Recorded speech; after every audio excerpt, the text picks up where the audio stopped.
I want to echo what Hillary said about the Rockefeller Foundation. We've been for the Rockefeller family. We've been unusually lucky because when I was a boy in Arkansas, I was once summoned to Governor Winthrop Rockefeller's place on Petit Jean Mountain.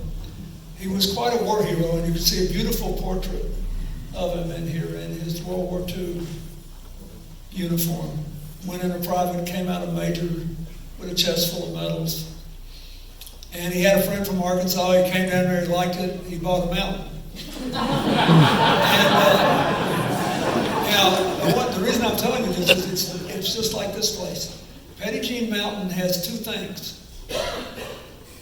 Winthrop Rockefeller's fabulous ranch and a magnificent state park, embodying much of the history of people coming to that part of the United States before we were the United States. And he took good care of both. I also want you to know that he made a big impression on me as a child because he stood up for the rights of African Americans in the South when it wasn't fashionable to do so.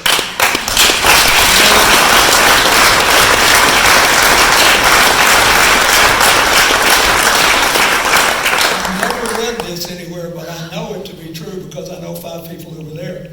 We had a standoff between pretty militant far-right factions and pretty angry African Americans in the late 60s in the Mississippi Delta, which has the highest percentage of blacks in Arkansas.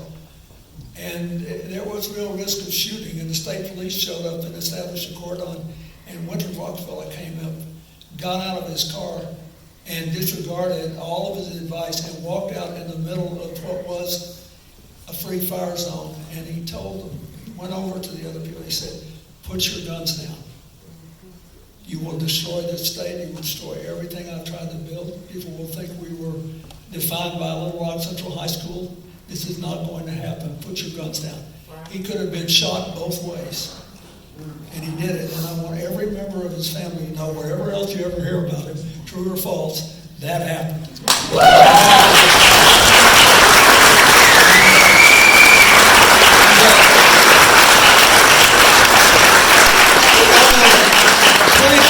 I get summoned by the governor, so of course I showed up.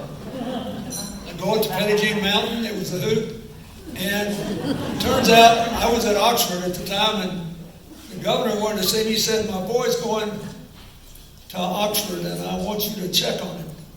He's younger than you are." I said, "Well, Governor, didn't he go to some Tony school in Switzerland?" I said, "I just went to public schools in Hot Springs. What can I do?" He said, "Trust me, you need to check on him." And so I did. And we became friends until he passed away far too young of cancer in Arkansas, having become lieutenant governor of our state.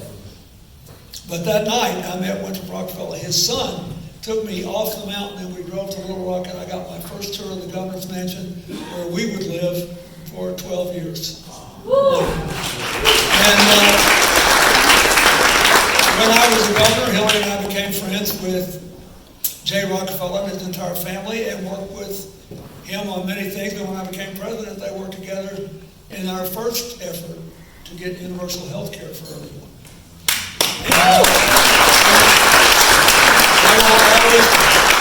I met David Rockefeller in the early 1980s in Germany, where we just happened to be at the same time, and I played golf with him. And I always regretted I never got to do it here. We really like and admired Lawrence Rockefeller and his whole family for what they've done. We spent 2 vacations in Jackson Hole, in and around the Tetons. This family has done a lot of great things. And everybody knows that Rockefeller was a longtime governor of New York and built a lot of stuff, but what meant a lot to me was what he did in the war and his position affecting Latin America. And I thought, I can't tell you how many times I thought in the last 3 years, with these ridiculous fights we're having with our neighbors, how much I wish there were a leader in the Republican Party that cared enough about being a good neighbor and and building the kind of positive relations with our friends in the South that we did. And I think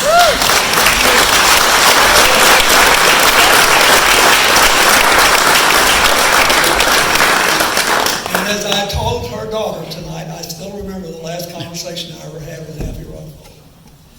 In Chappaqua, in front of the Starbucks, near the Chappaqua Market where she shopped for me.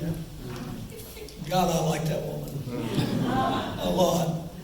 And I was just a citizen. Why am I telling you all this? Because we have been taken in.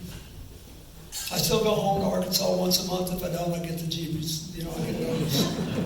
I have my library there. I have a lot of my foundation work is done there, but most of it's done here in New York.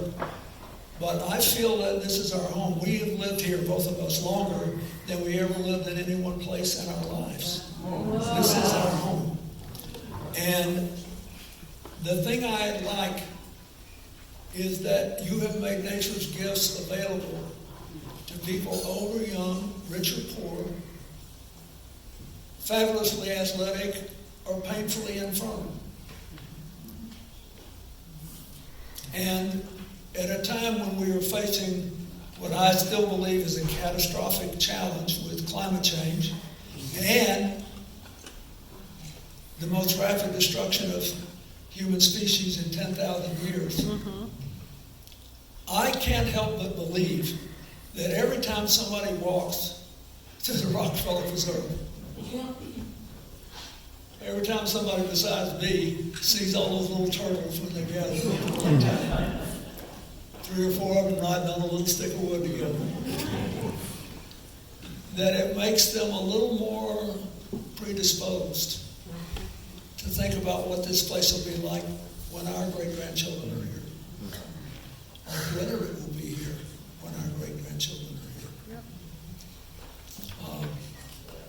So thank you for honoring us, but remember, you really just honored 2 people who are lucky to walk here and lucky to see what's here.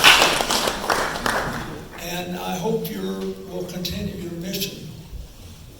And if there is evidence that the flora and fauna are changing in any way, shape, or form because of climatic changes, I hope you will tell people. Yes. Because I think we are still behaving like the frog that jumps into water that's only gradually getting hotter. And so you don't really know until it's too late to do something about it. Yeah. You are woke here. Yep. So I thank you.